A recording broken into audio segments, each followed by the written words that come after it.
कृपावंत संत माय बाप कृपावंत काय व्यापतित कीर्तिवान काय व्यापतित कीर्तिवान काय व्यापतित कीर्तिवान आठवण तुम्ही द्यावी पांडुरंगा आठवण तुम्ही द्यावे पांडुरंगा तुम्ही संत माये बाप कृपा अवतार तुम्हाधराया कारण अवतार तुम्हाधराया कारण अवतार तुम्हाधराया कारण अवतार तुम्हाधराया कारण उद्धराया जड जड जीवा उद्धराय जन जड जीवा उद्धराय जन जड जीवा वाढवया सुख भक्ती भाव धर्म वाढवया सुख भक्ती भाव धर्म वाढवया सुख भक्ती भाव धर्म वाढवया सुख भक्ती भाव धर्म आचारी नाम विठोबाचे कुळाचारी नाम विठोबाचे कुळाचारी नाम विठोबाचे अवतार तुम्हाधराया कारण अवतार तुम्हाधराया कारण अवतार तुम्हाधराया कारण अवतार तुम्हाधराया कारण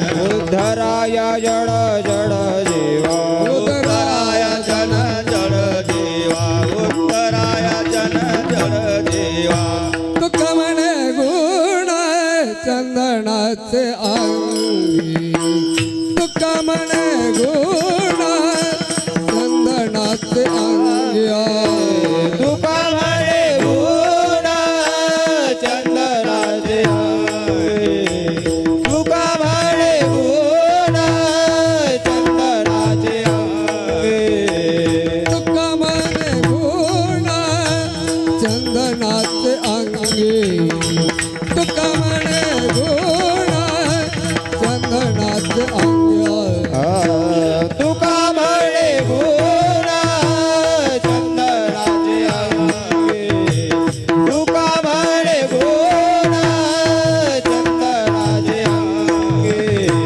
कैसे तुम्ही जगी संत जन कैसे तुम्ही जगी संत जन संत जन अवतार तुम धराया कारण अवतार तुम धराया कारण अवतार तुम धराया कारण तैसे तुम्ही जागी संत जन तैसे तुम्ही जागी संत जन संत जन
करते ध्यान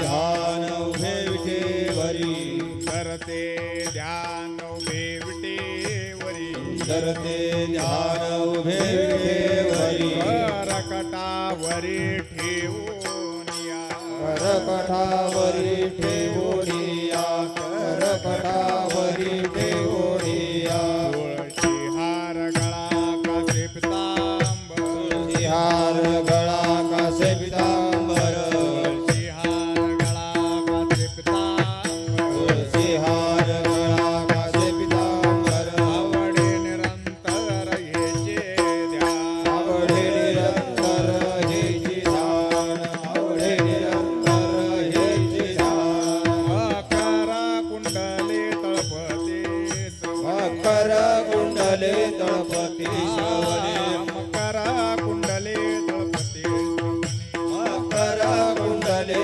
तळपती श्रवणे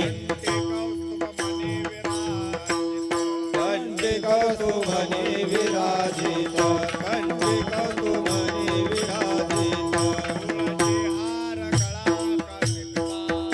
तुळशी हार गळा कासे पितांबर तुळशी हार गळा कासे पितांबर आवडे निरंतर हेची ध्यान आवडे निरंतर हेची ध्यान कामणे माझे सर्व कामणे माझे हेचे सर्व सुख कामणे माझे सर्व कामणे माझे हेचे सर्व सुख येणा श्रीमुख आवडे आहीन श्रीमुख आवडीने आहीन श्रीमुख आवडीने कामणे माझे सर्व कामणे माझे हेचे सर्व सुख कामणे माझे सर्व कामणे माझे हेचे सर्व सुख येणा श्रीमुख आवडे आहीन श्रीमुख आवडीने आहीन श्रीमुख आवडीने तुळशी हार गळा कासे पितांबर तुळशी हार गळा कासे पितांबर तुळशी हार गळा कासे पितांबर तुळशी हार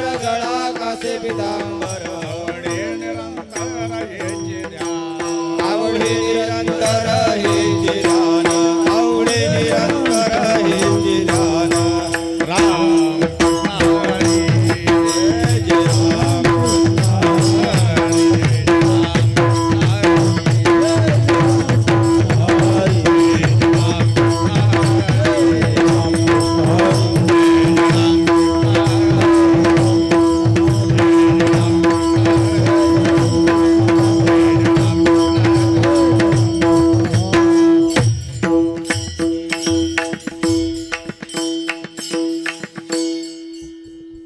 संताने सरता केलो तैशा परी सरता केलो तैशा परी संताने सरता केलो तैशा परी संताने सरता केलो तैशा परी चंदनाने भोरे व्यापी चंदनाने बोरे व्यापेला संताने सरता केलो तैशा परी संताने सरता केलो तैशा परी संताने सरता केलो तैशा परी संताने सरता केलो तैशा परी चंदनाने भोरे व्यापेल्या चंदनाने बोरे व्यापेला चंदनाने बोरे व्यापेला गुण दोष याती न विचारे काही पुनरोष याचे न विचारे गुण दोष याती न विचारे पुनरोष याचे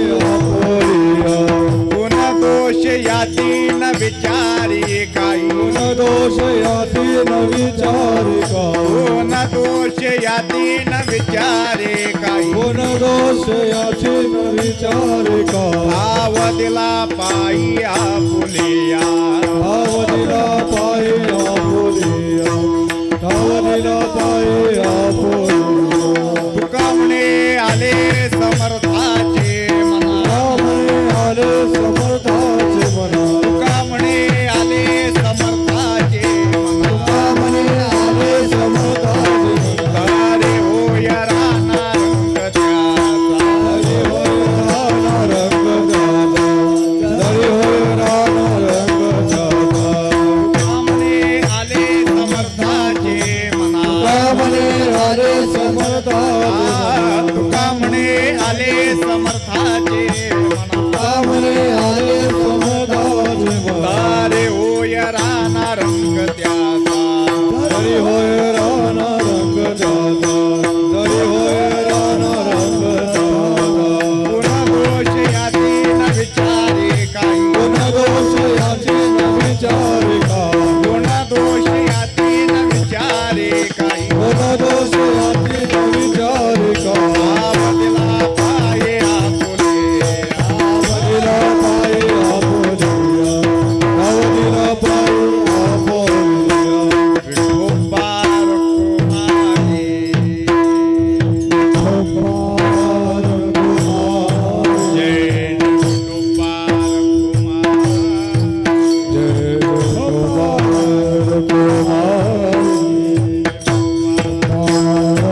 महाराज. संताने सरता केलो तैशा परी, चंदनाने बोरी व्यापिल्या, गुणदोष याती न विचारी काही, ठाव दिला पायी आपुल्या.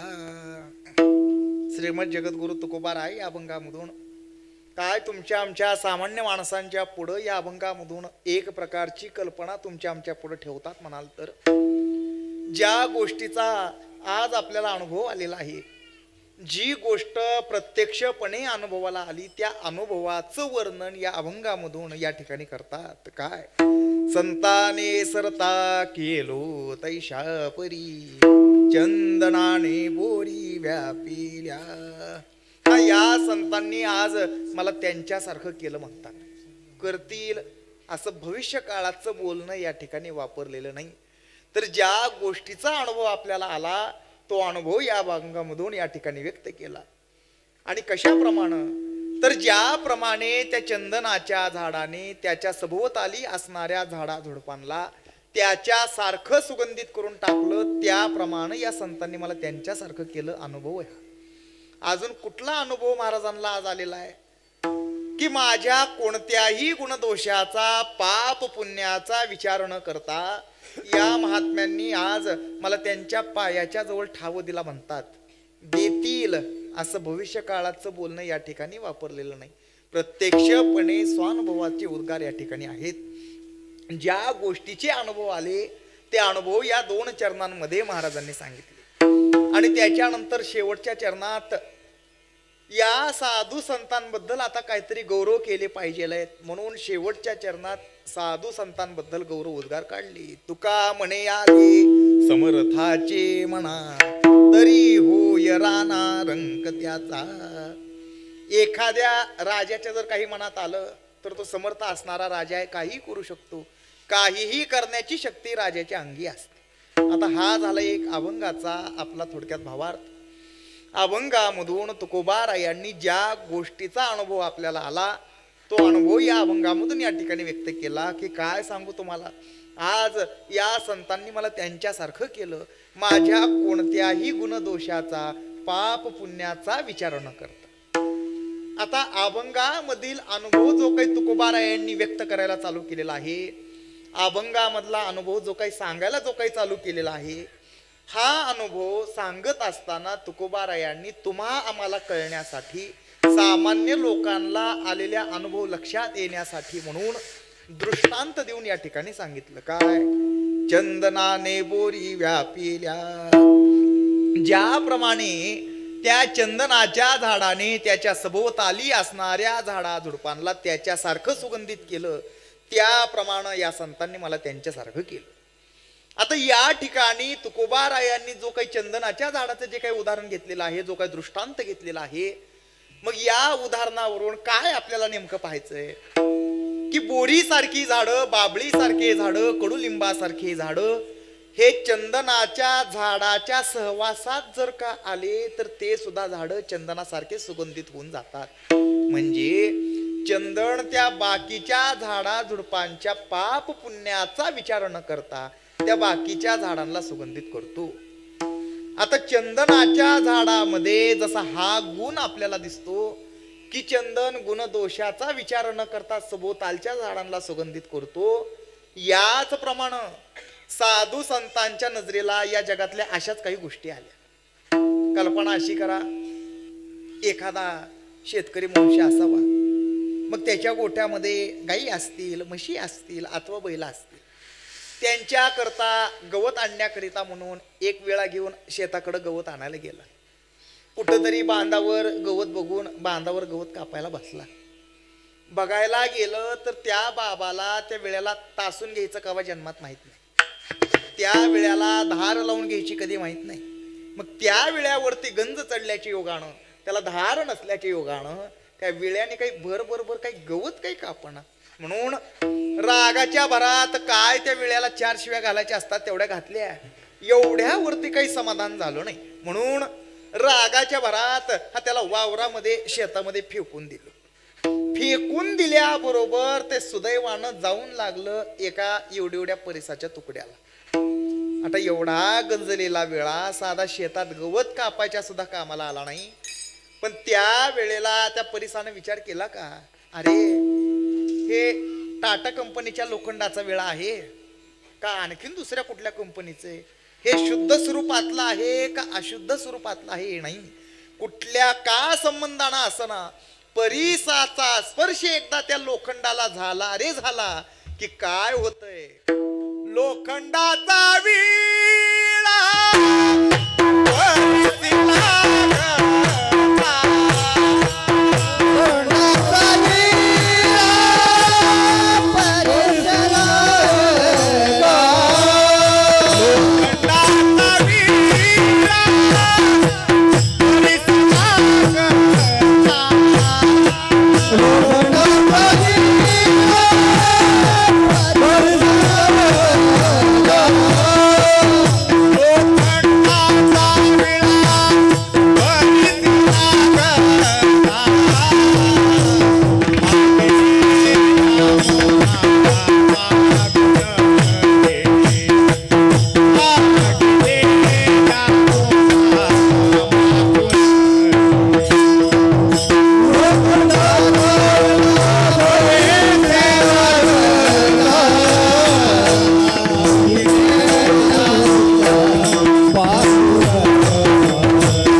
परिसाचा स्पर्श एकदा त्या लोखंडाला झाला रे झाला की काय होत असत. परिसासी लोह लागती ते कनकची होती, याप्रमाणे चंदनाने बोरी व्यापिल्या. चंदनाने कोणत्याही प्रकारचा वाईट विचार न करता सर्त करून घेतलं. त्याप्रमाणे त्या परिसाने विचार केलाय का, अरे चांगल्या कामासाठी वापरला आहे म्हणून याचा आपण उद्धार करून टाकू, आणि हा वाईट कामासाठी घाण कामासाठी वापरला आहे म्हणून नाही. तर गुणदोष याती न विचारी काही. एवढा गंजलेला विळा साधा शेतात गवत कापायच्या सुद्धा कामाला आला नाही. पण परिसाच्या स्पर्शाबरोबर त्याचा पुढे काय परिणाम झाला. मागिली या मुला मागू नाही. हा अगोदर बाजारामधून विकत घेताना घेतला 100, 150, 200 रुपयाला. आता त्याला जर बाजारात घेऊन गेलं तर त्याचं किती तोळं भरतं कुठल्या दरात जातं एवढा त्याला अधिकार. कारण का, योग्यता बदलली, अधिकार बदलला, वापर बदलला. कशाच्या योगानं. लोह लागे परिसा अंगी तोही भूषण झाला जगी, तैशा परिसरता केलो. याप्रमाणे संतांनी मला त्यांच्यासारखं केलं अनुभव आहे. अथवा आणखीन एखादं उदाहरण जर पाहायचं झालं तर तेही आपल्याला पाहायला येतं. घरामधलं सांडपाणी असतं, मग ते कपडे धुतलेलं असेल, भांडी घासलेलं असेल, अथवा आंघोळीचं पाणी, सगळं पाणी त्या मोहरी वाट गटाराला जाऊन मिळतं. गटाराचं पाणी गावच्या ओढ्याला जाऊन मिळतं. आणि हे असलं सगळं दूषित पाणी, घाण पाणी घेऊन ओढा गेला कुणीकडं, गंगेकडं. आता या ओढ्याचं असलं घाण पाणी बघून ती गंगा नदी, गंगामाई त्या ओढ्याला असं कधी काय म्हणते का, हे ओढ्या अरे तू अत्यंत घाण पाणी आहेस, तेव्हा फिल्टर झाल्याशिवाय तू माझ्यामध्ये काही तेवढा प्रवेश करू नकोस. हा गावरस भरले पाणी पाठी पाय देत आले, ते गंगा काय म्हणतले परते सर. नाही, एवढं हीन दूषित घाणेरड पाणी जरी असलं तरी सुद्धा गावा मागील ओहळ गंगा नमनी अमंगळ. गंगेनं त्या आलेल्या पाण्याचा स्वीकार केला, अंगीकार केला. त्यामुळं काय झालं, गंगा मिनलिया नदी विटाळू जैसा. ओढा असो किंवा आणखीन दुसऱ्या कुठल्या नद्या असो, त्या गंगेला जाऊन मिळाल्यानंतर गंगारूप तर होताच, पण स्वतःला सुद्धा गंगा म्हणून घेण्यामध्ये पात्र ठरतात.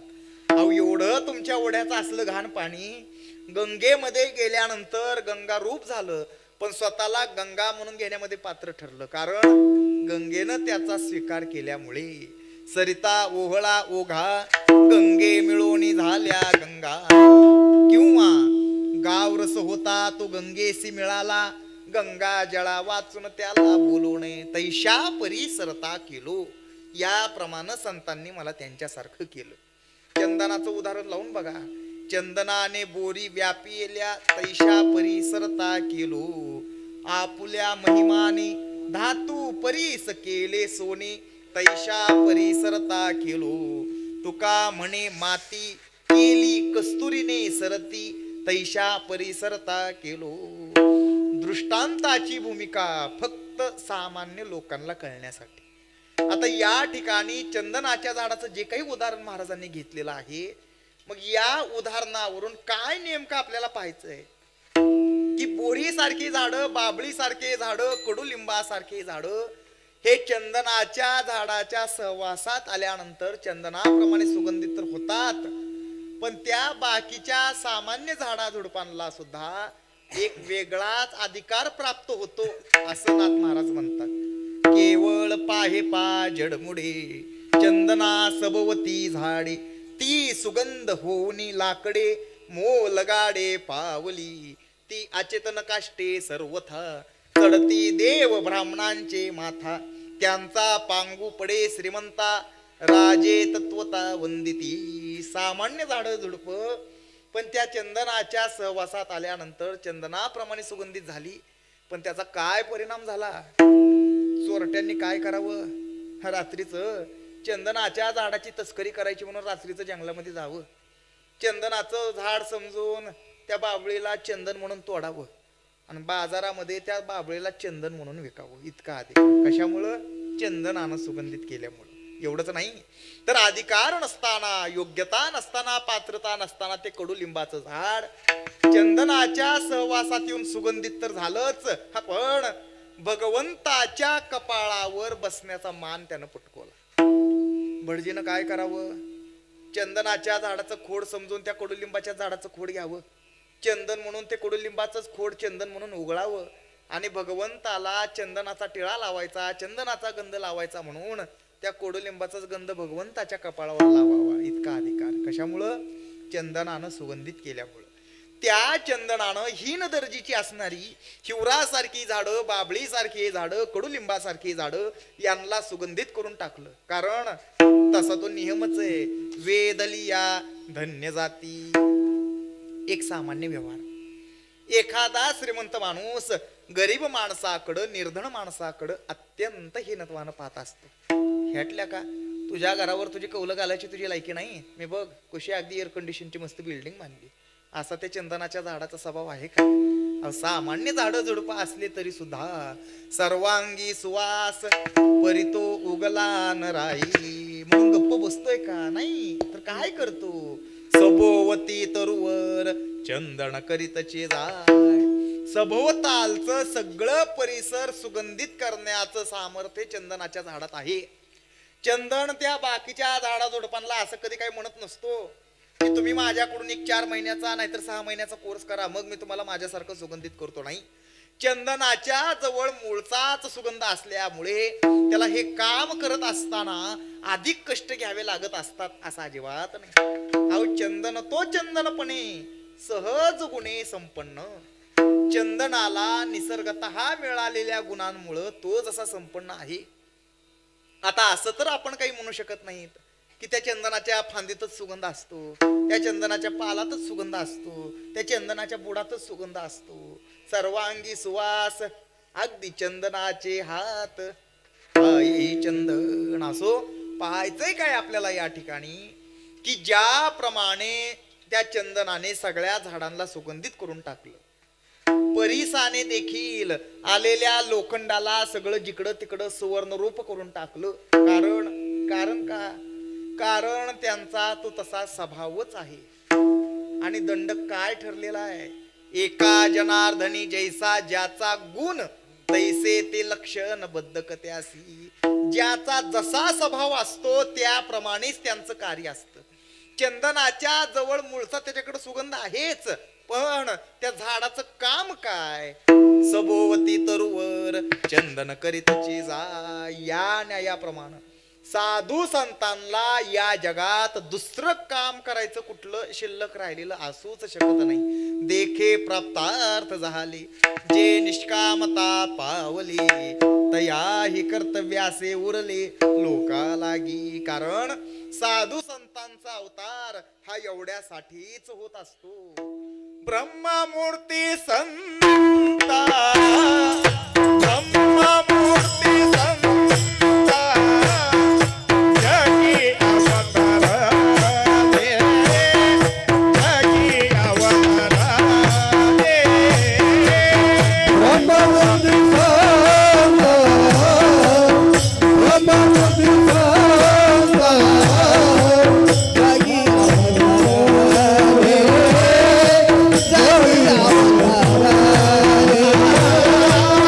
ब्रह्ममूर्ती संता, ब्रह्ममूर्ती संता, जगी अवतार दे,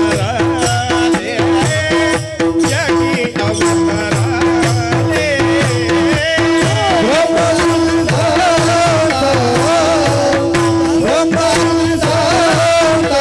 रे दीन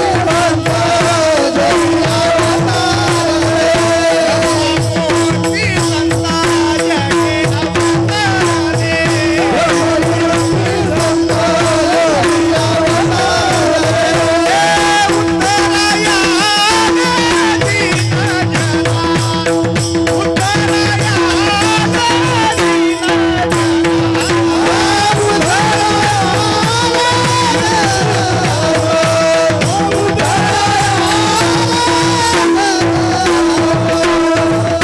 ब्रह्ममूर्ती संत जगी अवतरले, उद्धराया आले दीन जना. जगदोद्धारा लागी धरेला अवतार, किंवा अवतार तुम्हा धराया कारण उद्धराया जन महादोषी. आता या प्रमाणांवरून साधू संतांच्या अवताराचं काम आपण या ठिकाणी दाखवलं. अवतार दाखवणं एक सामान्य भाग झाला, पण अवतार घेतल्यानंतर अत्यंत महत्वाचं काय असेल म्हणाल तर काम करणं, कार्य करणं हे अत्यंत महत्वाचं.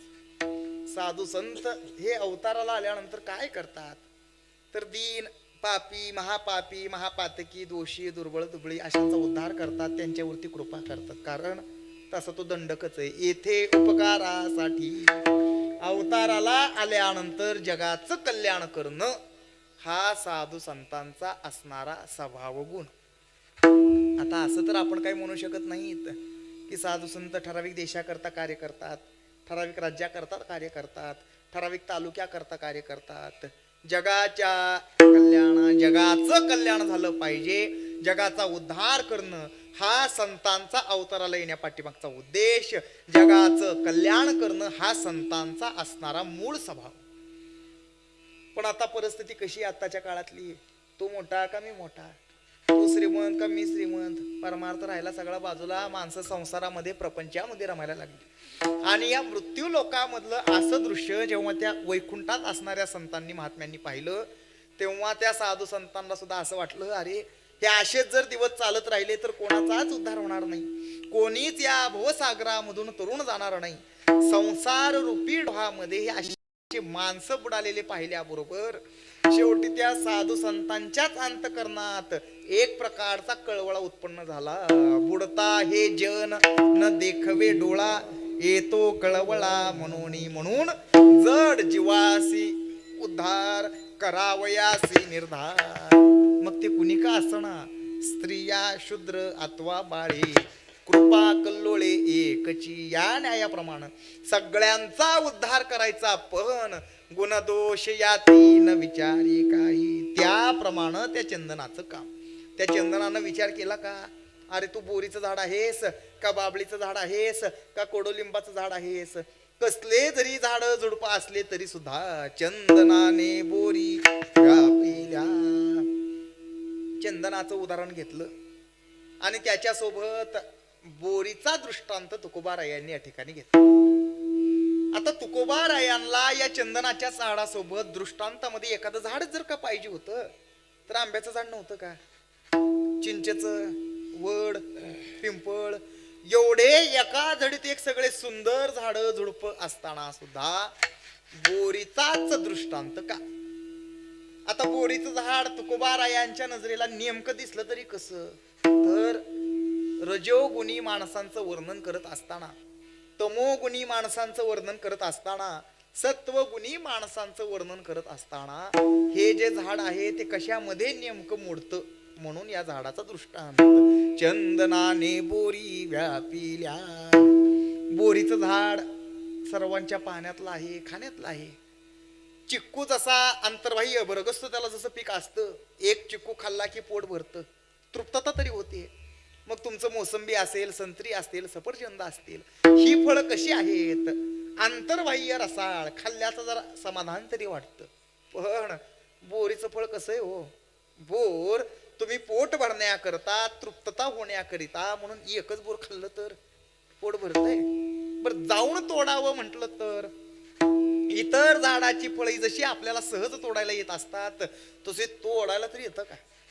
वाटलं एखाद्याला की बाकीच्या झाडाची फळं जशी आपण सहज तोडत असतो तसं या झाडावर आपण चढावं, ते झाड गदा गदा गदा गदा हलवावं, ती बोरं पाडावी. म्हणून त्या बोरीच्या झाडावर जर कोण चढायला जर का गेलं तर त्या बोरीच्या काट्याने कवा यांची विजार फाटल आणि अंगाचं वाबड निघल त्याचा पत्ता सुद्धा लागत नाही. गोवी गेली या जवळी, जगटलिया अंग फाळी, फळे तर आत पोकळी बोराडी जैसी. म्हणजे पोट भरावं म्हटलं तर ते सुद्धा त्याच्याने शक्य नाही, सहज जाऊन तोडावं म्हटलं तर ते सुद्धा शक्य नाही.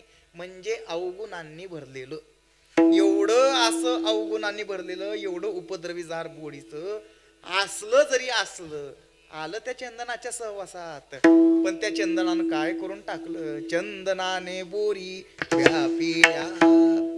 साधू संतांच्या अंगी जे काही गुण असतात हे चंदनाच्या झाडामध्ये जरा सारखे दिसल्याचे योगानं सगळे साधू संत बोलून जातात. सज्जन चंदनाची परी, किंवा तुका म्हणे गुण चंदनाचे अंगी, तैसे तुम्ही जगी संत जणी.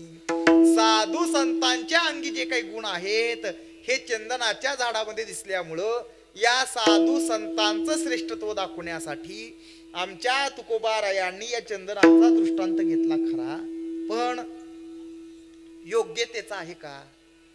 साधू संतांच्या बरोबरीला चंदनाचं झाड येतं का, संतांच्या समतेला हा चंदनाचं झाड येऊ शकतं का.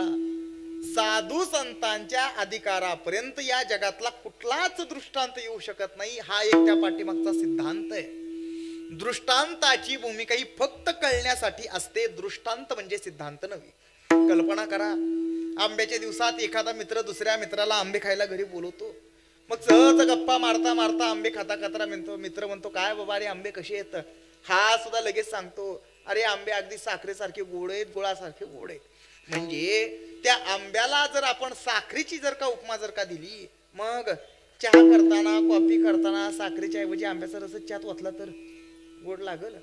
कळण्याकरता म्हणून दृष्टांताची सर्व अंग ही सिद्धांताला लागू पडत नाही, कारण दृष्टांताच्या ठिकाणी दोष सापडत असतात, पण साधू संतांच्या ठिकाणी शोधून सुद्धा दोष सापडत नाहीत. तुका म्हणे तैसा सज्जनापासूनी पाहता अवगुण मिळेची ना, पण साधू संतांच्या चंदनाच्या ठिकाणी दोष सापडतात. चंदन भेदभाव सुद्धा करतो. त्या चंदनानं सगळं जंगलच्या जंगल सगळं सुगंधित करून टाकलं, मग त्या जंगलामध्ये असणारे हिवरासारखी झाडं, बाबळीसारखी झाडं, कडुलिंबासारखी झाडं, नवे नवे असले बोरीसारखे उपद्रवी झाडं असले तरी त्यांना सुद्धा त्यानं सुगंधित करून टाकलं. पण तशाही ठिकाणी त्या सुद्धा जंगलात एक दुःखी जीव सापडलाच. म्हणले माझा उद्धार. छे छे छे, अरे तू अत्यंत महादोषी आहेस. वेळूचं झाड, वेळूवरती बहिष्कार टाकला चंदनानं, त्याला पावन करून घेतलेलं नाही. त्यानं विचारलं, अहो म्हणले माझ्यावर का आरोप? सांगितलं, अरे म्हणले तू सोकळं घातकीस, आईचा वध करतोस, बापाचा वध करतोस, भावंडाचा वध करतोस. म्हणजे त्या विळूची झाडं कशी असतात सगळ्याच्या बघण्यातले आहेत.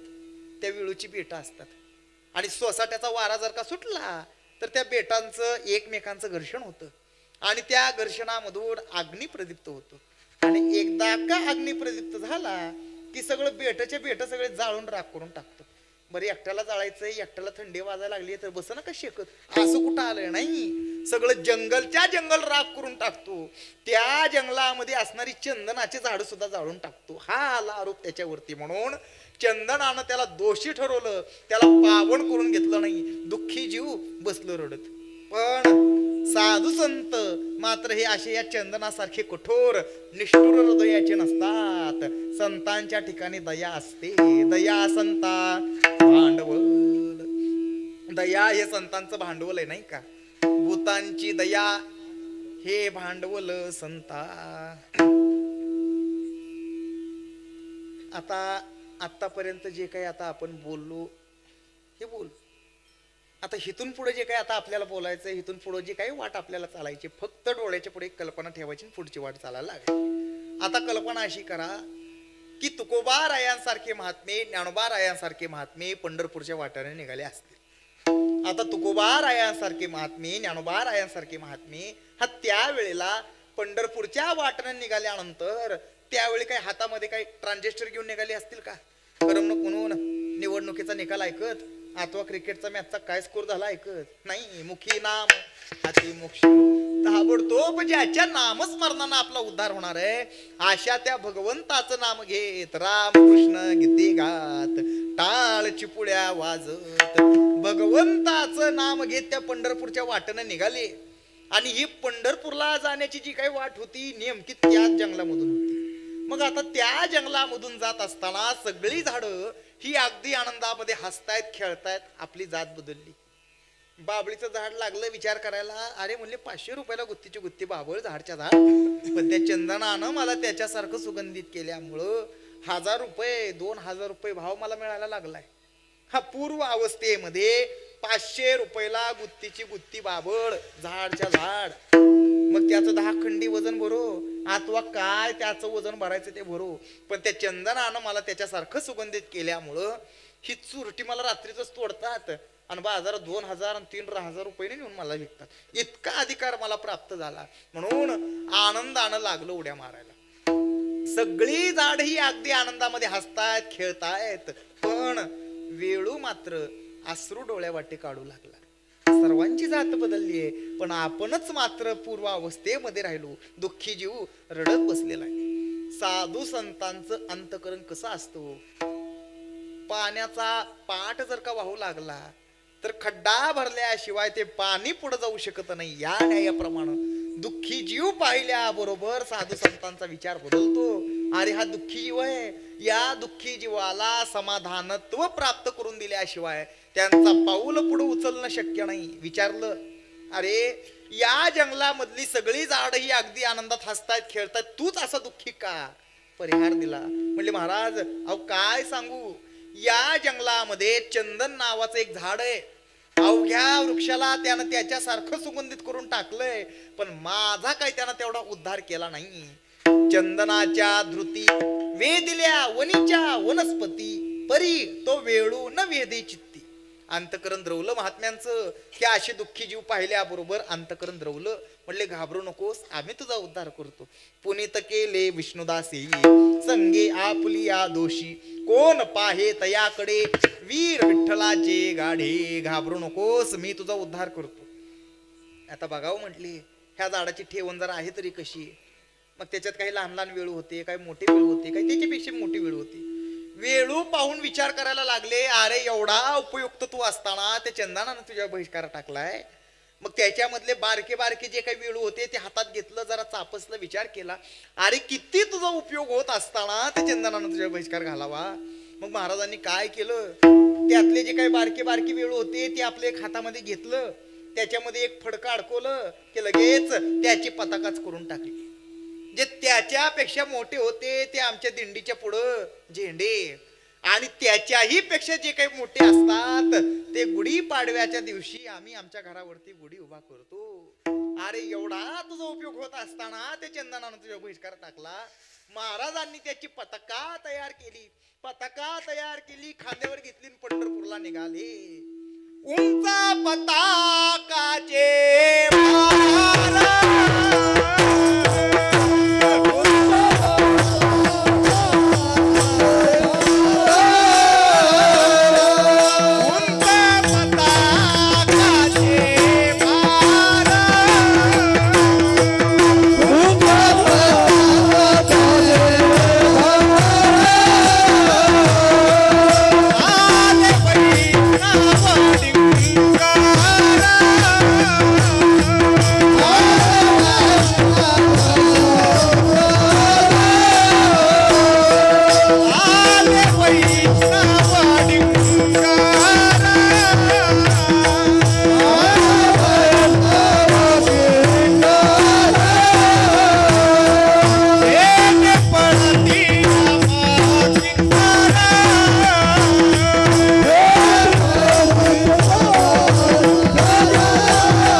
भार, पताका घेतली खांद्यावर आणि पंढरपूरला निघाले. आमचे पांडुरंगराय घड्याळ लावूनच बसलेले होते. अजून कस काय तुकोबा राहायचा पत्ता नाही. किती वेळ झाले ताटकत वाट बघत बसलोय, काय कळतंय का नाही. वाट पाहे उभा वाट बघत बसली. एवढ्या तुकोबा रायांची स्वारी रावळामध्ये आली. तुकोबा राय तर दिसले. पण हातामध्ये जरा यंदा नवीनच काहीतरी वाटायला लागलं. प्रत्येक वेळेला येतात, नेहमी येत असतात, पण असला हातात कधी काही आणत नाहीत. पण यंदा नवीन काहीतरी हातात दिसल्याबरोबर आल्याबरोबर प्रश्न केला, अहो तुकोबाराया, यंदा हातात असलं काय तुम्ही नवीन घेऊन आलात? सांगितलं, अहो हे होय, जंगलामध्ये रडत बसलो होतं, दुःखीची होतं, आलो म्हणले याला सुद्धा वारीला बरोबर घेऊन. बरं म्हणले असू द्या, प्रेमाच्या काही 4 गोष्टी असतात नसतात बोलली. गावी परत माघारी आली. गावी आल्यानंतर पडशी, पोती, पताका कुठं ठेवायची तिथे ठेवली, हातपाय वगैरे धुतली आणि देवघरामध्ये गेली. देवघरामध्ये आल्यानंतर खांद्याला जी काही पडशी जी काही अडकवलेली होती ती काढली, खुंटीला आपली कुठंतरी अडकवली आणि पोती पताका देवाऱ्यावर ठेवली. आता म्हणले आपण स्नान वगैरे आटपूया आणि देवपूजा करूया म्हणून स्नान वगैरे करण्याकरिता गेले. आणि स्नान वगैरे आटपून देवपूजा करण्याकरिता म्हणून पुन्हा त्या देवघरामध्ये आले. आता त्या देवघरामध्ये एक चंदनाचं सानकोड होतं. हे आंघोळीला गेल्यापासून ते महागारी येईपर्यंत दुर्बीन लावून त्या पताक्याकडे लागलं बघायला आणि लागलं विचार करायला. अरे म्हणले हे तर आमके आमके जंगलातलं आमके आमके सर्वे नंबर मधलं हे विळूचं झाड, म्हणजे माझ्यापेक्षा उच्च आसनावरती वरती जाऊन बसलंय. मी चंदन असून वस्तू जमिनीवर आणि संतांनी याचा अंगीकार केल्याबरोबर हे बसलं देवाऱ्यावर जाऊन. इतकंच नाही तर त्या चंदनाचंच अंग झिजवावं आणि त्या पताक्याला गंध लावावा इतका अधिकार कशामुळं? संतांनी अंगीकार केल्यामुळे. म्हणजे साधू संतांचं श्रेष्ठत्व दाखवण्यासाठी चंदनाचं जरी उदाहरण असलं तरी ते योग्य त्याला येऊ शकत नाही. अथवा मगाशी बोलता बोलता आणखीन एक उदाहरण घेतलेलंच होतं. कुठलं? एवढा हीन असलेला लोखंडाचा विळा, पण परिसाच्या स्पर्शाबरोबर त्याला सुवर्णत्व प्राप्त झालं. इथपर्यंत मगाशी बोलता बोलता आलो. पण ही तरी उपमा संतांना शोभणारी आहे का? काही उणिवा या सुद्धा दृष्टांतामध्ये सापडतात. अहो त्या परिसाचं अवधारी असेल, परिसा अंगी परिसप, परीस जो काही आहे हा लोखंडाचं सोनं करतोय, आनंद आहे. आणि खापराचा जर तुकडा लावला तर खापरा परीस काय करी, हा परीसाचा अवधारी होत म्हणून त्यानं लोखंडाचं सोनं केलं, आनंद आहे. आणि खापर जर लावलं तर बरं खापर सोडून द्या, तांब लावा, पितळ लावा, नाही नाही नाही नाही, ते काम त्याच्याने होणार नाही. परीसाचं औदार्य फक्त लोखंडापुरतच. साधू संत मात्र असे नसतात. संत हे सगळ्याच जगाचा उद्धार करत असतात. संतांनी काय केलंय? ठाव दिला पायी आपुलिया, परंतु गुण दोष या तीन विचारी काही. गुणावगुणाचा कुठल्याच प्रकारे संतांनी विचार केलेला नाही. अवघ्या जगाला माहितीये रामेश्वर भट्टांनी तुकोबारायांचा काय थोडा छळ केलाय का? 4,500 अमोघ असणारं धन इंद्रायणीमध्ये समर्पित करायला लावलं. गाढवावरती बसून धिंड काढली. त्यांची बेआबरू करण्याकरिता रंभेसारखीला भंडारी डोंगरावर लावून दिलं. म्हणजे एवढा दुर्जनातला दुर्जन जरी असला तरी काय झालं? शेवट कृतार्थ करून टाकलं, गुणदोषाचा विचार न करता. विसोबा खेचरांनी आमच्या ज्ञानोबारायांचा माऊलींचा थोडा छळ केला. अरे संन्यासाची पोरही यांची सावली जरी पडली तरी वाईट म्हणून ती पोरही एका बाजूने निघाली की दुसऱ्या बाजूने निघून जातात. म्हणजे एवढे असे असणारे हे निंदे खरे, पण श्री गुरुराय, ज्ञानोबाराय, तुकोबाराय हे उदार अंतकरणाचे असल्यामुळे गुणदोष या तीन विचारे काही. मग काय केलं? काय केलं या साधू संतांनी? आता विश्वात्मके देवे येणे वाग यज्ञ तोषावे, तोषो निमज द्यावे पसाय दानही. जे खळांची व्यंकटे सांडो तया सत्कर्मी रती वाढो, भूता परस्परे पडो मैत्र जीवांची, दुरितांचे तिमिर जाऊ. कोणासाठी? स्वतःसाठी. प्रथमच काय मागणी ज्ञानोबारायांनी मागितली असेल म्हणाल तर, जे खळांची व्यंकटे सांडो.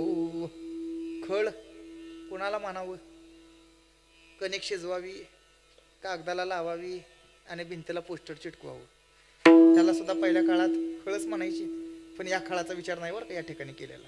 हा खळ कुणाला म्हणावं? डॉक्टर कुणाला म्हणावं? ज्यानं वैद्यकीचं ज्ञान घेतलं त्याला डॉक्टर म्हणावं. वकील कुणाला म्हणावं? ज्यानं कायद्याचं ज्ञान घेतलं त्याला वकील म्हणावं. तसं खळ जर म्हणायचं असेल तर खळ कुणाला म्हणावं? विशिष्ट अवगुणांनी भरलेला मूर्तिमंत पुतळा, त्याला खळ ही संज्ञा. लक्षणं त्याची सांगतात. देखो निहारकली अंड, पुत्र झाला मनेरा, तव तो निघाला भांड, चहाड चोरटा शेंदळ. ही ती खळाची लक्षणं. कोणते कोणते? चहाड्या करणार, चोरट दारुड शेंदळ एवढे ज्याच्यात गुण असतात त्याला खळ म्हणावा. जाय तिकडे पिढी लोका जोडी भांडवल थुंका थोर झाला चुका वर का नाही घातला भूमिका पे त्याच्या भारे कुंभ पाकाची शरीरे बोले निष्ठुर उत्तरे पाप दृष्टी मळीन चित्ता दुराचारी तो चांडाळ पाप सांगा ते बिटाळ तुका म्हणे खळ म्हणून निश्चिद्ध तो. पाहायचे काय असले जरी कुणी असले घात करण्याकरता प्रवृत्त झालेले तरी त्यांचा सुद्धा उद्धार करणारे हे संत.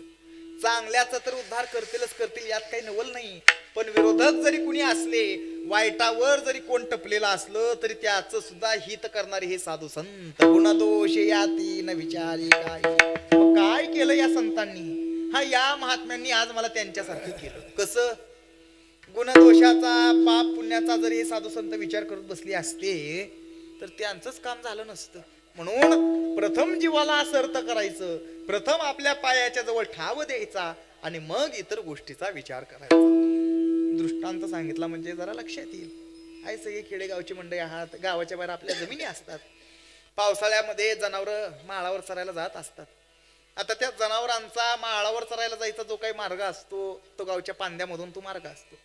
मग अतिपर्जन्यवृष्टीमुळे त्या पांद्यामध्ये काळ्या मातीमध्ये चिखल वगैरे झालेला असतो आणि एखादी दुबळी गाय असावी ती माळावर चरण्याकरता जात असताना त्या पांद्यामधून काळ्या मातीमधून चिखलामधून जाऊ लागलेली असावी आणि दुबळी असल्याच्या योगानं ती त्या काळ्या मातीमध्ये चिखलामध्ये रुतली जाते.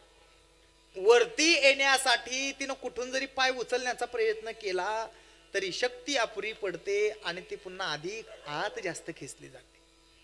मग त्याच वाटेने एक तुमच्या आमच्यासारखा दयाळू मनुष्य येऊ लागलेला होता. त्यानं ही अशी गायीची अवस्था पाहिली. गाय वर येण्याचा प्रयत्न करते पण शक्ती अपुरी पडते आणि ती पुन्हा अधिक आत जास्त खेचली जाते. मग त्या वेळेला तो दुसऱ्या कुठल्या गोष्टीचा कधी विचार करत बसत नाही. ही जर्सी गाय आहे का देवणी गाय, ही 10 लिटर दूध देणारी आहे का 15 लिटर दूध देणारी आहे, ही व्यायला झाली आहे का वाजड आहे, हिला जर मी वाचवलं तर हिचा मालक 4 पैसे माझ्या हातावर टेकवणार का नुसतंच आपलं कोरड्या हाताने धन्यवाद म्हणून निघून जाणार. नाही, आपलं आद्य कर्तव्य जर काय असेल तर तिचे प्राण रक्षण करणं, प्राण वाचवणं एवढंच दयाळू माणूस करतो. तू 10 लिटर देणारी आहेस का 15 लिटर देणारीस या गोष्टीचा विचार करत नाही.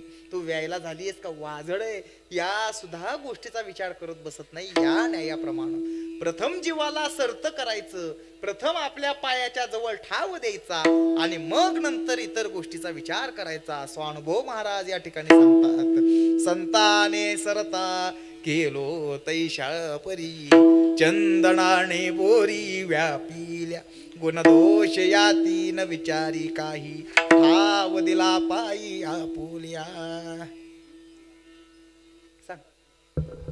लालबाची वाडी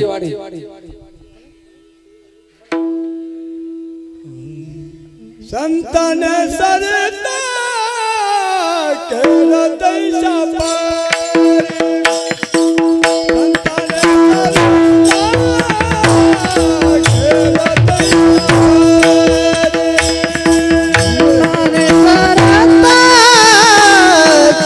संतन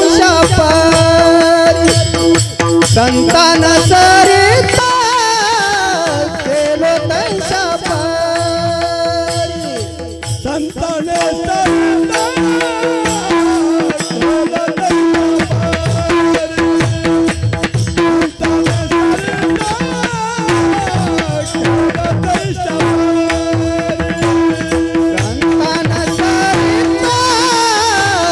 केलं तैसा पारी संतान सरिता केलो तैसा पारी संतान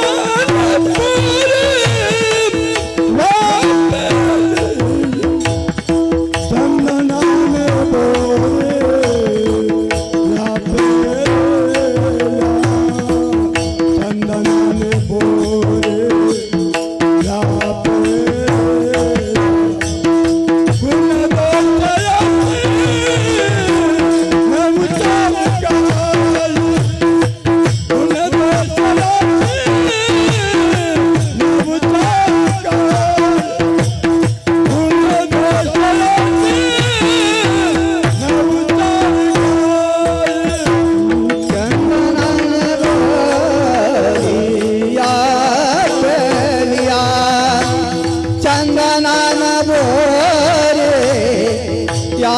पेलिया गुण दोषयांचे उच्चारू काय गुण दोषयांचे उच्चारू काय गुण दोषयांचे विचारू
गुण दोषयांचे न उच्चारू काय गुण दोषयाती न उच्चारू काय गुण दोषाचे न विचारू काय गुण दोषयाती न विचारू दोषयाती न उच्चारू काय गुण दोषयांचे न उच्चारू काय गुण दोषयाती न विचारू काय गुण दोषयाती न विचारू काय आवडीला पायी या पेलिया ठावदीला पायी आपलिया ठावदीला पायी आपलिया गुण दोषयाचे नाव उच्चारू काय गुण दोषयाची नाव उच्चारू काय गुण दोषयाची नाव उच्चारू काय आवडीला पाये आवडीला आवडीला पाये आवडीला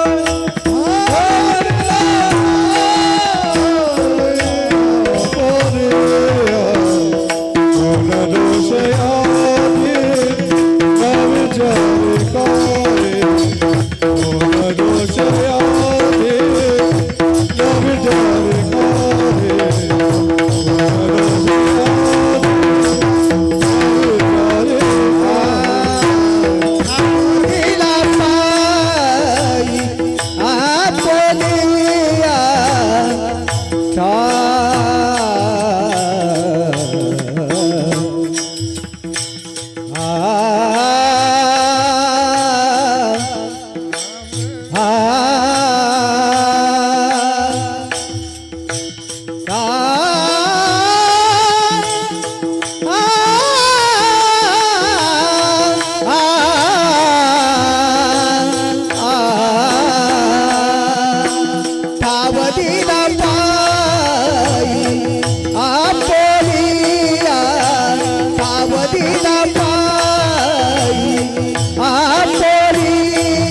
याती न विचारू काय गुण दोष याती न विचारू काय सावधीला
केलो तैशा परी चंदनाने बोरी व्यापिल्या गुणदोष याती न विचारी काही ठाव दिला पायी आपुलिया.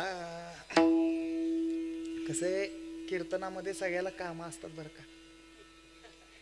म्हणजे मला कीर्तन करायचंय म्हणजे बोलायचंय माझ्या पाठीमाग लागले काम आहे.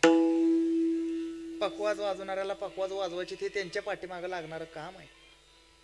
टाळकऱ्याला टाळ वाजवायचा आहे हे त्यांच्या पाठीमागं लागलेले काम आहे. तसं बसणाऱ्याच्या सुद्धा वाटेल एक काम आहे बरं का. भजनामध्ये भगवंताच्या नामाचा जयघोष करणं टाळी वाजवणं हे बसणाऱ्याच्या वाट्याचं काम आहे बरं का. आता तरी झालं की म्हणा आता उद्यापासून तरी लक्षात राहू द्या. संताने सरता केलो तैशा परी चंदनाने बोरी व्यापिल्या गुणदोष याती न विचारी काही ठाव दिला पायी आपुल्या. माझ्या कोणत्याही गुणदोषाचा पाप पुण्याचा कुठल्याही प्रकारे विचार न करता या संत महात्म्यांनी मला त्यांच्यासारखं केलं, मला त्यांच्या पायाच्या जवळ ठाव दिला. म्हणून अशा या संत महात्म्यांचे काहीतरी गौरव केले पाहिजे, त्यांच्याबद्दल गौरव उद्गार काढले पाहिजे. म्हणून शेवटच्या चरणात तुका म्हणे आले समर्थाचे म्हणा तरी होय राना रंक त्याचा.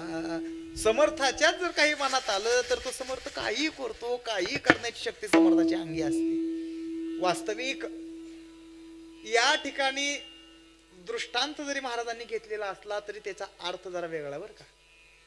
कारण समर्थ जर म्हणायचा असेल तर समर्थ कुणाला म्हणावं. आपल्या प्रापंचिक दृष्टीनं जर विचार करायचा झाला तर समर्थ कुणाला म्हणावं की एखादा राजा ज्याच्या हातामध्ये सत्ता असेल तर त्याला आम्ही समर्थ म्हणतो, काही करण्याची शक्ती. कायदा आजचा उद्या जरी बदलायचा म्हटलं तरी ज्याच्याकडे ताकद आहे त्याला समर्थ असं एक व्यावहारिक दृष्टीनं म्हटलं जातं. पण परमार्थिक दृष्टीनं समर्थ जर म्हणायचं असेल तर समर्थ कुणाला म्हणावं तर ज्याच्याकडे कर्तुम अकर्तुम अन्यथा कर्तुम शक्ती असेल त्याला समर्थ म्हणावं. मग अशी असणारे कोण? ज्याला तुम्ही विश्वाचा मायबाप म्हणता, सृष्टीचा चालक म्हणता, मालक म्हणता, त्या भगवंताकडे सुद्धा कर्तुम अकर्तुम अन्यथा कर्तुम शक्ती आहे. आणि साधू संतांकडे सुद्धा कर्तुम अकर्तुम अन्यथा कर्तुम शक्ती आहे.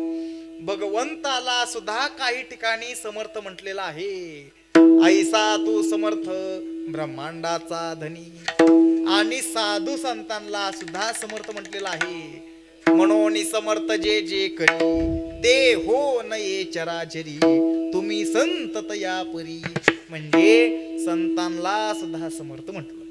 आता संत समर्थ कसे हे जर पाहायचं असेल तर प्रसंग एक सांगितला म्हणजे जरा लक्षात येईल. वास्तविक वाल्या कोळ्या कोणत्या अधिकाराचा होता, कोणत्या योग्यतेचा होता?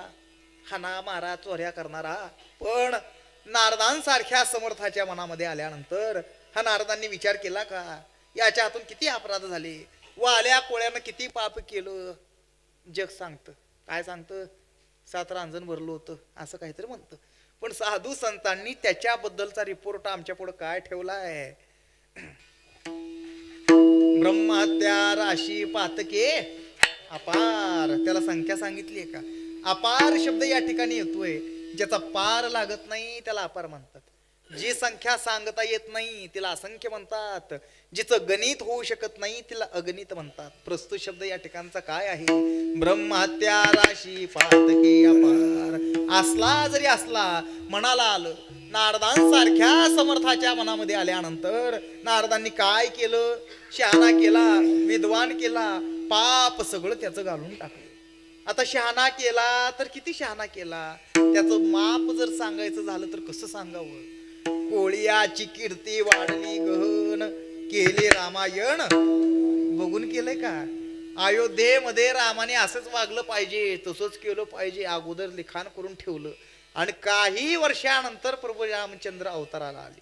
पण कोळियाची कीर्ती वाढली गहन केले रामायण रामाधी.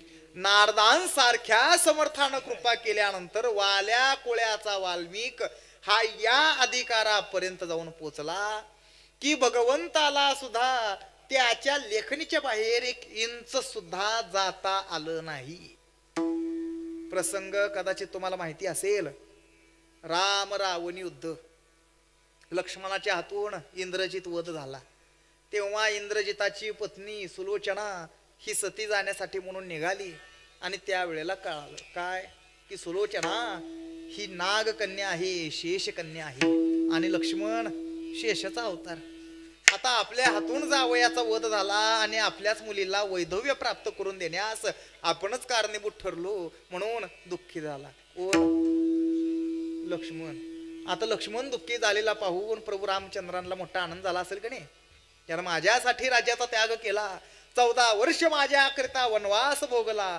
असा लक्ष्मण दुःखी पाहून प्रभू रामचंद्रांना सुद्धा दुःख झालं. नवे नवे अंतकरण द्रवलं. विचार करायला भगवंतानं सुरुवात केली. म्हणले कसं आहे, आता ओळख पटली आहे, नातं पटलंय, नातं तर अगदी जवळचं लागलंय. लक्ष्मण दुःखात आहे, मुलगी दुःखात आहे, नातं तर जवळचं आहे. मग म्हणले आता मी याला आणखीन एकदा आता परत जिवंत करतो. कोणाला? इंद्रजिताला. म्हणले दुःखी होण्याचं कारण नाही, नातं जवळचं लागलेलं आहे म्हटल्यावर याला मी आता पुन्हा जिवंत करतो. आता जिवंत करतो म्हणायचा अवकाश की त्या युद्धामध्ये वानरसेना होतीच.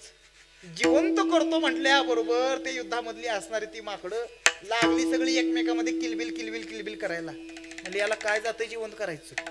ह्या बाबाला मारताना आम्हाला किती नाकेनो आली ती आमची आम्हाला माहिती. आणि ह्यानं जरी एकदा जिवंत केलं म्हणले संपला, राम अवतारच संपला. कशाच्या त्या रावणाचा वध होतोय आणि 33 कोटी देवाची सुटका होणार कशी. पण आता करावं तर काय करावं. कसं असतं, त्या मांजरीच्या गळ्यामध्ये घाटी घालायला जावं कुणी, सांगावं कुणी जिवंत करू नका म्हणून. मग त्या ठिकाणी जांबुवंतासारखे मुत्सद्दी मंत्री होते. त्यांनी सांगितलं, म्हणले हे काम आता आपल्याच्याने कुणाकडून होणं शक्य नाही. मग कोण? शूराने धीर स्वामी काजी बळिया वीर शरण शरण हनुमंता, यांच्याशिवाय आता हे काम कोण करू शकत नाही. म्हणून नळ नीळ अंगद सुग्रीव सर्वजण मारुतीराय यांच्या जवळ आले आणि सांगितलं, म्हणले मारुतीराया असा असा भाकड प्रसंग आता या जगात आता निर्माण झालेला आहे आणि एवढं आमच्यावरचं संकट तेवढं कसं टाळायचं तेवढं टाळ बाबा. मारुतीराय म्हणले बघतो, प्रयत्न करायचा तसा करतो. आश्वासन दिलं आणि आश्वासन दिल्याबरोबर सगळेजण आनंदाने निघून आली. का तर त्यांना सुद्धा चांगलं माहिती होतं की आता आपली केस मारुतीरायांनी चालवायचं काम घेतलं म्हटल्यावर निकाल आपल्याच बाजूने लागत असतो. आनंदाने निघून गेली. मग मारुतीरायांनी काय करावं. मारुतीराय यांच्या जवळ एक होती एक सुटकेस आणि त्याच्यामध्ये होती एक फाईल. ती आपली सुटकेस उचलली नाले रामरायांच्या जवळ. रामरायांच्या जवळ आल्याबरोबर रामरायांनी विचारलं, म्हणले काय? म्हणले मारुती कुणीकडे आलायस? म्हणले सांगितलं आपल्याकडे चालू आहे. म्हणले काय? काही नाही, जरा आपल्याकडे जरा जरुरीचं काम आहे. म्हणले काय? अहो म्हणले ज्याला स्वतःची अक्षरधड नीट स्वतःला वाचता येत नाहीत ते दुसऱ्याची अक्षर काय वाचणार आहे. म्हणले माझ्या या सुटकेसमध्ये एक फाईल आहे आणि त्या फाईल मध्ये एक कागद आहे, त्याच्यावरचे अक्षर काय मला नीट वाचता येत नाहीत. आपण सर्वज्ञ आहात, तेवढा मला कागद जरा वाचून दाखवला तर जरा बरं होईल. म्हणले बघू बघू म्हणायचा अवधी की लगेच मारुतीरायांनी सुटकेस उघडली. ती फाईल रामरायांच्या पुढे ठेवली, त्यातला तो कागद दाखवला. बघा म्हणले जरा याच्यामध्ये जरा काय लिहिले ते. हा तुमच्या अगोदर होऊन गेलेल्या तुमच्याच भक्तानं वाल्मिकानं याच्यामध्ये जरा काय लिहिले ते जरा बघा म्हणले.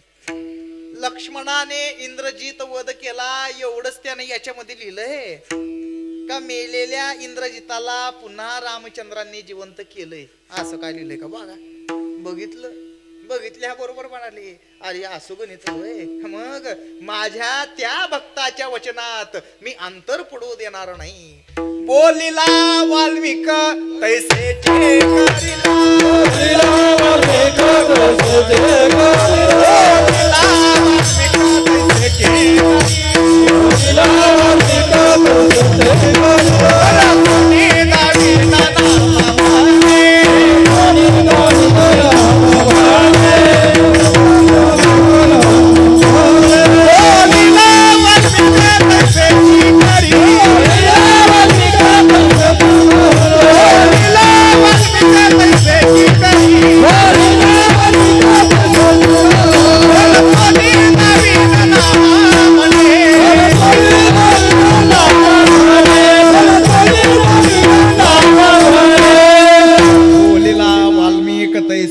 करीन वर्तोणे दावीन नामा म्हणे. म्हणजे याच्यामध्ये लिहिलंय का की लक्ष्मणाने इंद्रजित वध केला तेव्हा इंद्रजिताची पत्नी सुलोचना ही दुःखी अंतकरणानं प्रभू रामचंद्रांना शरण आली आणि रामराय उदार झाले आणि त्यांनी इंद्रजिताला जिवंत केला असं काय लिहिलंय का.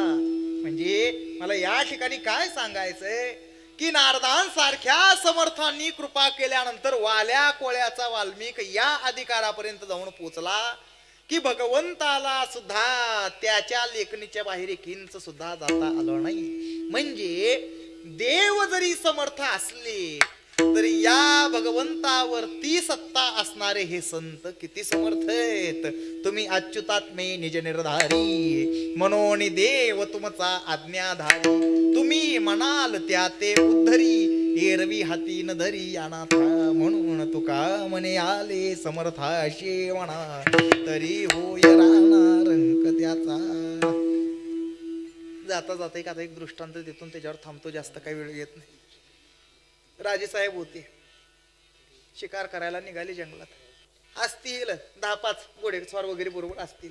शिकार करायला गेल्यानंतर 2-4 तास झालं, जरा तहान लागल्यासारखं आता व्हायला लागलं, जीव व्याकुळ व्हायला लागला, म्हणून एका झाडाच्या आडोशाला बसले.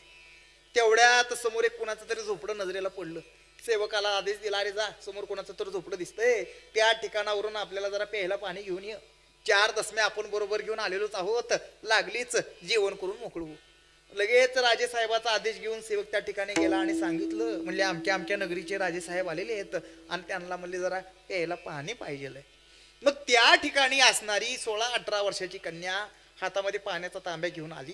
पाणी राजाच्या पुढे ठेवून ती गेली निघून. तिला पाहिल्याबरोबर राजेसाहेबांच्या मनातले विचार बदलले. सेवकाला आदेश दिला, म्हणले जा त्या झोपडीकडे जा आणि त्या मुलीच्या बापाला उद्या आपल्या नगरीमध्ये राजधानीमध्ये बोलवलंय म्हणून जरा निमंत्रण देऊन या. राजाचा आदेश घेऊन सेवक त्या ठिकाणी गेला. त्या मुलीच्या बापाला उद्या नगरीमध्ये येण्याचं आमंत्रण दिलं. दुसऱ्या दिवशी त्या मुलीचा बाप त्या राजधानीमध्ये आला आणि राज दरबारामध्ये आल्यानंतर राजेसाहेबांनी आपल्या अंतकरणातली इच्छा त्याच्या पुढे व्यक्त केली. म्हणले काल आम्ही तुमच्या झोपडीपासून जात होतो आणि त्या वेळेला तुमची रूपवान कन्या पाहिल्याबरोबर मला लागलं आता असं वाटायला की तिला इथं महालात आणावी आणि तिच्या बरोबर विवाह करावा. लटलट लटलट लटलट कापायला लागली ती. तुम्ही कुठल्या कुळाचे, मी कुठल्या कुळाचा, तुमचा अधिकार काय, माझा अधिकार काय, माझ्या घरावर माझी कौल घालायची माझी लायकी नाही आणि तुमचा मोत्या पवळ्याने किल्लावा घातलेला राजमहल. अरे म्हणले मला बाकीची काही पंचायत करायची नाही, मला फक्त तेवढी तुझी मुलगी करायची. आनंद वाटला. दुसऱ्या दिवशी लगेच बडजीला बोलून घेतलं तारीख काढायला. बडजीनं सुद्धा लगेच तारीख काढून दिली. म्हणले आलेल्या तिथीला पहिल्या मितीला उरकून टाकू, पुढे अधिक महिना येतोय. आला दिवस उगवला. दिवस आल्याबरोबर गावामध्ये नगरीमध्ये सगळीकडे गुड्या उभारल्या. राजेसाहेबाचा विवाह सोहळा होणार, राजाचं लग्न होणार म्हणून आनंदी वातावरण सगळीकडे झालं. थोडक्यात सांगायचं म्हणजे काय तर समर्थानं तिचा अंगीकार केला.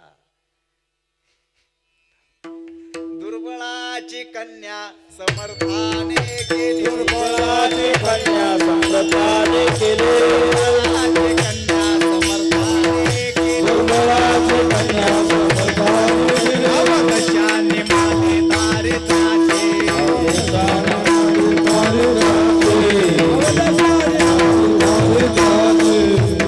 दुर्बळाची कन्या समर्थाने केली. का तुका म्हणे आले समर्थाचे म्हणा. समर्थ आहेत, कधी काय म्हणाले काही सांगता येत नाही.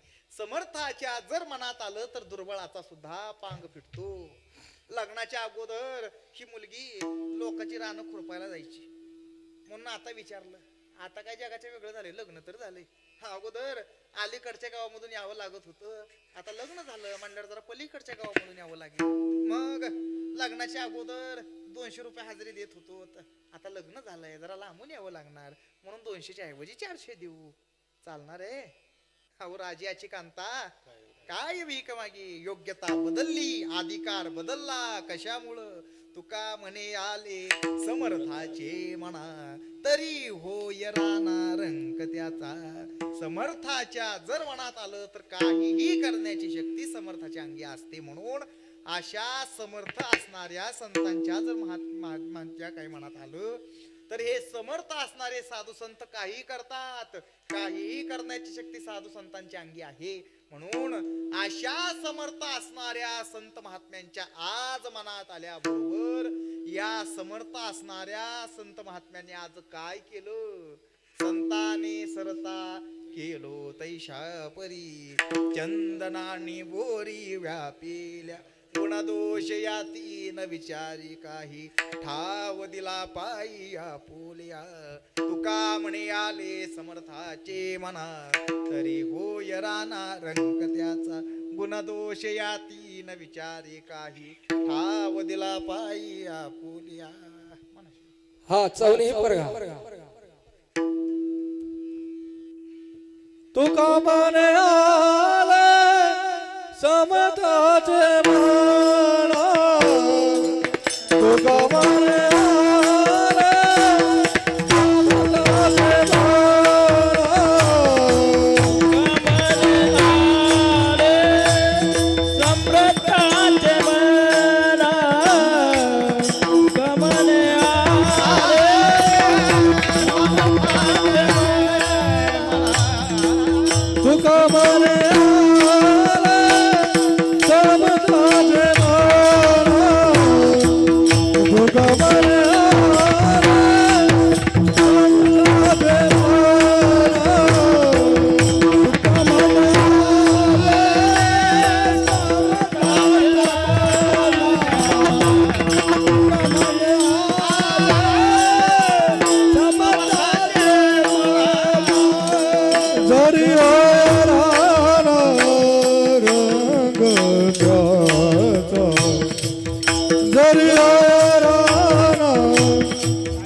नवचार ठाव दिला पायी आपले ठाव दिला पायी आपले गुण दोषयात विचार काही गुण दोषयात विचार काही गुण दोषयात विचार काही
प्रेम प्रेमारते गोविंदा सेव वाळते धन्य धन्य दिलो जना नित्य करते